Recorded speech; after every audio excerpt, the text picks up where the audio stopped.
Hello दोस्तों, तो आज मैं आप लोगों को बताने वाला हूँ जीएसटी क्या होता है, इसकी आवश्यकता क्यों पड़ी और इसका नेचर क्या होता है। तो GST goods and service tax. Goods and service tax होता क्या है? वस्तुओं एवं सेवाओं पर लगने वाला अप्रत्यक्ष कर ही जीएसटी होती है। क्या होती है? वस्तुओं एवं सेवाओं पर लगने वाला अप्रत्यक्ष कर।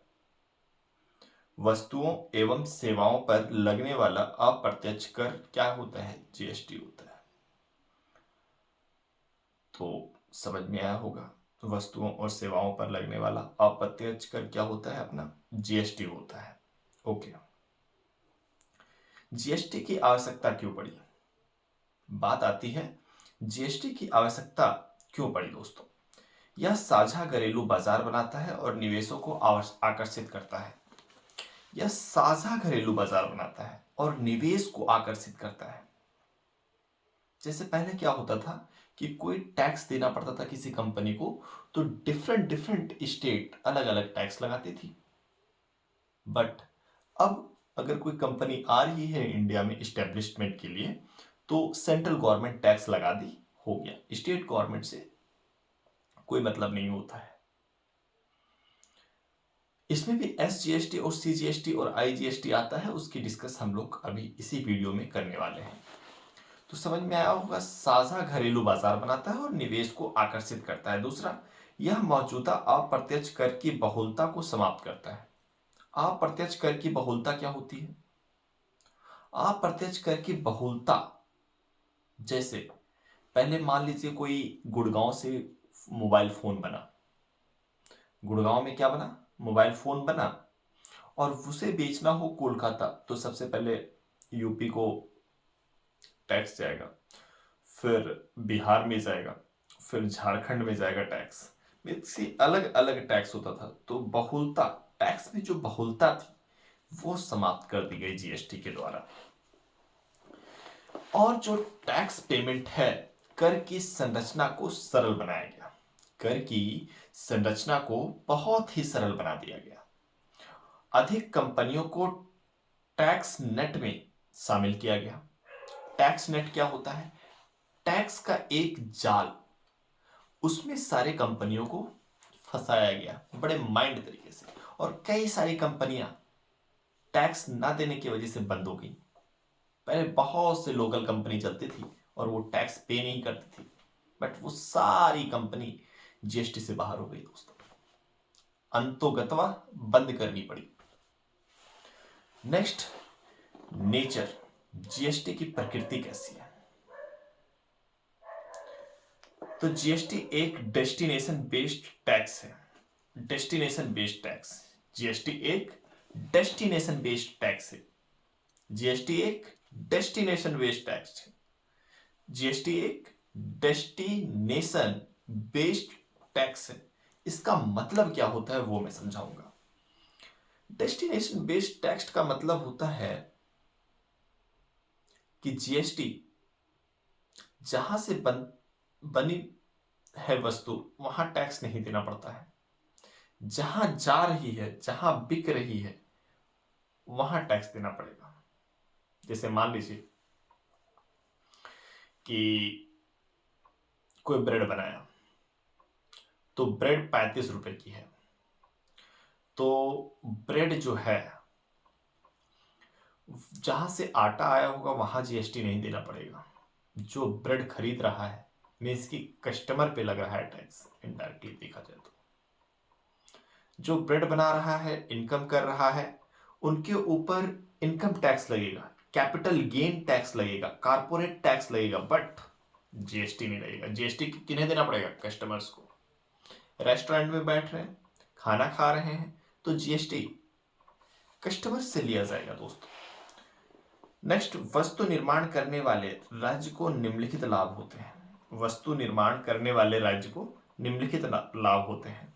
यह अधिक समृद्ध हो जाता है, इसके भीतर निर्मित वस्तुओं के लिए बड़ा बाजार बन जाता है, इसे आईजीएसटी का एक बड़ा हिस्सा मिलता है, और जिसे केंद्र सरकार एकत्रित करती है तथा राज्यों के साथ साझा करती है। होता है टैक्स,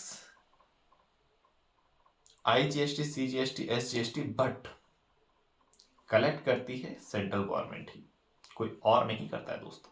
सेंट्रल गवर्नमेंट कलेक्ट करेगी और वही बाद में CGST और SGST के रूप में डिस्ट्रीब्यूट करती है। टैक्स कलेक्शन का जो नेचर है वो 3 टाइप्स का है। एक होता है CGST, एक होता है SGST, एक होता है IGST। CGST का मतलब क्या होता है? जो central government goods and service पे टैक्स लगाता है, और SGST का मतलब होता है स्टेट गवर्नमेंट जो टैक्स लगाता है, और IGST इंट्रा स्टेट गवर्नमेंट जो टैक्स लगाता है। तो GST के बारे में समझ में आया होगा। 101वां संविधान संशोधन 2016 में केंद्र ने CGST और IGST लगाने के कानून पारित किया। 101वां संविधान संशोधन 2016 में केंद्र सरकार ने GST को लाने का कानून पारित किया। राज्यों ने SGST पर कानून पारित किए। राज्य ने भी SGST पर कानून पारित कर दिया। और IGST केंद्र वसूलता है, राज्यों के बीच वितरित करता है, वस्तुओं और सेवाओं के अंतर राज्य आपूर्ति करता है। अब GST काउंसिल क्या होता है, इसके बारे में डिस्कस करेंगे। तो संविधान के अनुच्छेद 279 यह कहता है कि अनुच्छेद 279 के लागू होने के 60 दिन के भीतर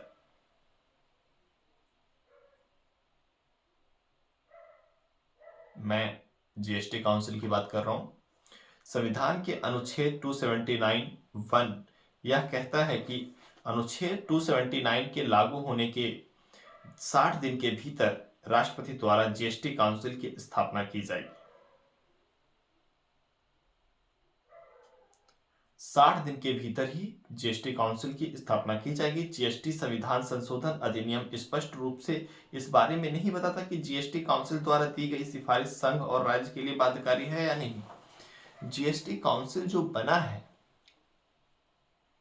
उसमें से जो नियम बनेंगे, उसकी जो राय मशवरा होगा, वो राज्य और सरकार के लिए बाध्यकारी नहीं होगा। ना संघ के लिए बाध्यकारी होगा, ना ही राज्य सरकार के लिए बाध्यकारी होगा। GST काउंसिल बना दी गई है कि अपना ज्ञान हमें दो, और उस ज्ञान का पालन करना और ना करना ये हमारी इच्छा शक्ति पर निर्भर करती है। फिर आता है GST काउंसिल के सदस्य कौन कौन होते हैं।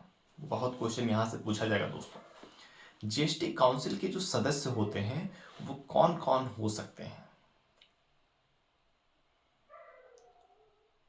तो ये तो पूछा तो UPSC में नहीं जाएगा, बट इनडायरेक्टली पूछा जा सकता है GST काउंसिल के सदस्य कौन कौन से हो सकते हैं।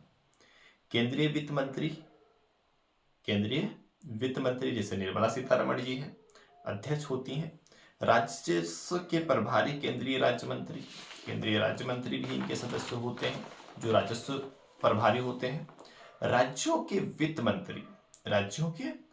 मंत्री plus Delhi, Pondicherry, Jammu and Kashmir and Chandigarh के वित्त मंत्री। दिल्ली, पौंडुचेरी एंड चंडीगढ़, जम्मू कश्मीर के वित्त मंत्री राज्यों के वित्त मंत्री होंगे, और इन सब के भी वित्त मंत्री होंगे, गोवा के नहीं होते। समझ गए आप? तो समझ में आया होगा काउंसिल के जो सदस्य कौन कौन हो सकते हैं। कॉन्सेप्ट क्लियर ही होगा। और परिषद निम्न सिफारिशें कर सकती हैं।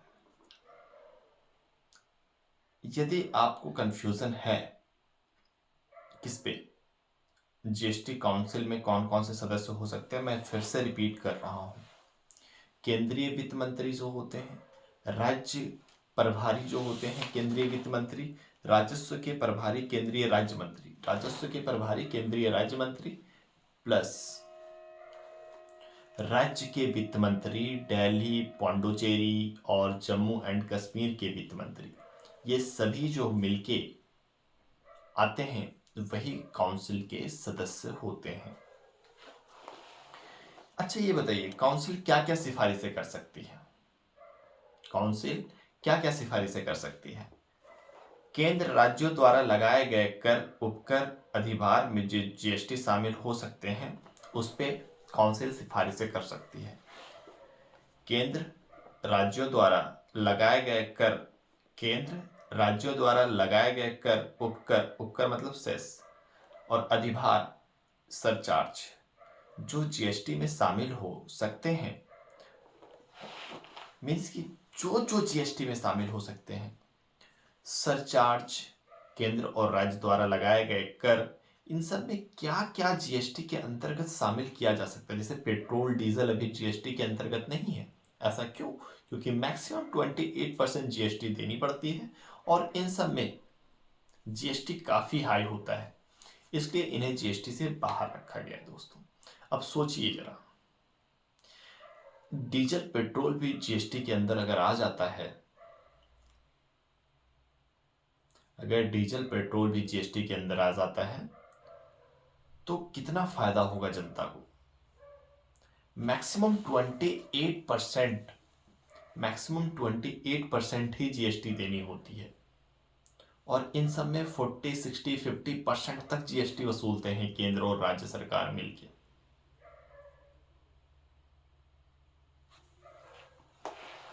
वे गुड्स सर्विस जिन्हें जीएसटी में शामिल करना है या जीएसटी में छूट देना है, जीएसटी काउंसिल के जो मेंबर हैं ये तय करते हैं कि डीमेरिट गुड्स, लग्जरी गुड और सिन गुड्स कौन कौन से हैं, किन्हें हमें जीएसटी में रखना है, फूड ऑयल कौन से हैं, और जो अपने कॉस्मेटिक ऑयल हैं वो कौन से हैं। कॉस्मेटिक ऑयल पे क्या होता है, जीएसटी हाई रखी जाती है दोस्तों, और फूड ऑयल में जीएसटी लो रखी जाती है।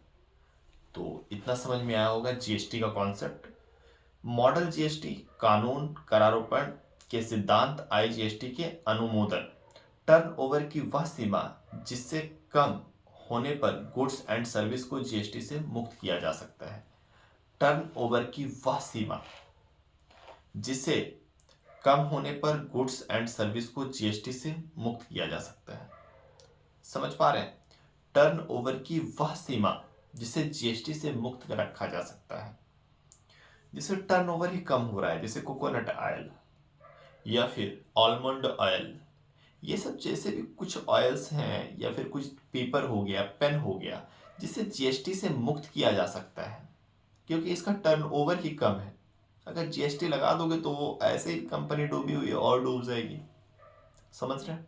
जनता इंटरेस्ट नहीं दिखा रही उस पर खरीदने को, तो इन सबको जीएसटी से मुक्त रखा गया है दोस्तों। कर की दरें और जीएसटी बैंड के साथ फ्लोर दरें किसी प्रकृति आपदा के दौरान अतिरिक्त संसाधन जुटाने के लिए विशेष दरें। जैसे कोविड आ गया तो अतिरिक्त संसाधन जो जुटाया जाए उसकी जो दर है वो कैसे तय होती है, वो जीएसटी काउंसिल के थ्रू ही तय होता है। जीएसटी काउंसिल में जो मेंबर्स होते हैं वो केंद्रीय वित्त मंत्री होती हैं और केंद्रीय राज्य प्रभारी मंत्री होते हैं और राज्य के वित्त मंत्री होते हैं सभी राज्य के, और केंद्र शासित में Delhi, Pondicherry, Chandigarh and Jammu and Kashmir. Okay, तो ये सभी तय करते हैं। किसी प्राकृतिक आपदा के दौरान अतिरिक्त संसाधन जुटाने के लिए विशेष दरें। अरुणाचल प्रदेश, जम्मू कश्मीर, लद्दाख, हिमाचल प्रदेश और मिजोरम, नागालैंड के संबंध में विशेष प्रावधान काउंसिल उस तारीख की सिफारिश करेगी जब कच्चे तेल, high speed diesel, motor car, motor spirit, प्राकृतिक गैस, विमानन टरबाइन ईंधन पर जीएसटी लगाया जाएगा। विवादों का समाधान, जीएसटी काउंसिल अपने निर्णय से उत्पन्न विवादों का समाधान के तौर तरीके पर खुद निर्णय ले सकती है। मीन्स कि इसका जो विवाद होगा यदि, तो आपको जो है किसी अदर स्टेट में नहीं जाना पड़ेगा, किसी हाई कोर्ट में नहीं जाना पड़ेगा, किसी सुप्रीम कोर्ट में नहीं जाना पड़ेगा, ये खुद ही निर्णय ले लेती हैं। Tax slab under GST 5 major tax slab हैं। 0%, 5%, 12%, 18%, 28%। 28% टैक्स स्लैब में आने वाली वस्तुओं पर सेस लगाया जा सकता है और इनका उपयोग राज्य की क्षतिपूर्ति देने में किया जाता है। सेस का मतलब समझ रहे हो? मीन्स कि एक टैक्स तो दे रहे हैं, ऊपर से सेस दे रहे हैं। मीन्स कि कोई किसी बंदे की इनकम अगर 2 करोड़ होती है या 1 करोड़ मान लीजिए होती है, तो सेस 28%, टैक्स 28% लगेगा। और सेस जैसे CO2 को कम किया जाएगा, पेड़ लगाया जाएगा आपके नाम पे, तो इस तरीके के सेस लगाए जाते हैं दोस्तों। नेक्स्ट आता है टैक्सेस मर्ज इनटू GST। केंद्र सरकार और राज्य सरकार अप्रत्यक्ष कर, central excise duty, additional excise duty, services, GST में शामिल कर कौन कौन से हैं? स्पेशल, एडिशनल और स्टेट वैट, ये सभी जो है अपने GST में शामिल होता है। अब बात आती है किसकी? Goods and service tax network, GSTN, goods and service tax network. GSTN का फुल फॉर्म है, एक सेक्शन 25 कंपनी है, एक सेक्शन 25 कंपनी है या no profit no loss company है। इसका उद्देश्य लाभ कमाना नहीं या सरकारी कंपनी है। GSTN जो है, goods and service tax network जो है, वो एक सरकारी कंपनी है। इसका सेक्शन 25 कंपनी है या no profit no loss company है। इसका उद्देश्य लाभ कमाना नहीं है। 50% केंद्र सरकार, कैपिटल 50 करोड़। एम GST के लिए IT इंफ्रास्ट्रक्चर बनाना। GSTN का जो लक्ष्य है वो IT सेक्टर, इंफॉर्मेशन टेक्नोलॉजी में अपना लक्ष्य तैयार करती है। चूंकि GST एक गंतव्य आधारित कर है, गंतव्य आधारित मतलब डेस्टिनेशन बेस्ड, मीन्स कि जहां वो वस्तु जाएगा उस वस्तु पे जो टैक्स लगेगा वो वस्तु खरीदने वाले देगा, बनाने वाला नहीं देगा। इसे कहते हैं डेस्टिनेशन बेस्ड, गंतव्य आधारित। अंततः अंतर्राज्यीय व्यापार पर राज्यों और केंद्र के बीच एक मजबूत निपटान तंत्र की आवश्यकता पड़ती है। यह तभी संभव है जब एक मजबूत IT इंफ्रास्ट्रक्चर सर्विस आधार हो। इंफ्रास्ट्रक्चर सर्विस आधार का मतलब आप समझ पा रहे हैं चीजों को? मीन्स कि एक इंफॉर्मेशन टेक्नोलॉजी का जो नेटवर्क है वो काफी मजबूत होना चाहिए दोस्तों। या tax payers, central, state government, accounting officers, bank के बीच इंफॉर्मेशन ट्रांसफर को आसान बनाती है। इंफॉर्मेशन ट्रांसफर को क्या बनाती है? आसान बनाती है। तो नेक्स्ट आता है GST और संघवाद। GST और संघवाद में क्या संबंध है, इसके बारे में बात करेंगे। GST कोऑपरेटिव फेडरलिज्म का एक क्लासिकल उदाहरण है। GST सहकारी संघवाद का एक क्लासिकल उदाहरण है। सहकारी संघवाद का मतलब दोनों मिलके काम करें, स्टेट भी और सेंट्रल भी, इसे कहते हैं सहकारी संघवाद। नेक्स्ट आता है क्योंकि केंद्र और राज्य दोनों को इस ऐतिहासिक समझौते के लिए अपनी कुछ संवैधानिक शक्तियों को छोड़ना पड़ा है। इस इतनी अच्छी समझौता के लिए कुछ चीजों को छोड़ना पड़ा है। GST के लाने की प्रक्रिया ही सरकारी संघवाद का सबसे बड़ा प्रमाण है। GST का जो प्रकृति है उससे साफ साफ पता चलता है कि सहकारी संघवाद कितना मजबूत है हमारे भारत में। क्योंकि एक राज्य वित्त मंत्री की अध्यक्षता वाले राज्यों के वित्त मंत्री की अधिकार प्राप्त समिति ने सन 2000 के बाद से ही GST पर बातचीत करते हुए राज्यों का नेतृत्व किया। धीरे धीरे state VAT and central VAT का मॉडल आया और अंततः GST इस तत्व में आया दोस्तों। तो GST के बारे में मैंने इस वीडियो में पूरा समझा दिया, आपको उम्मीद है समझ में आया होगा। थैंक यू दोस्तों।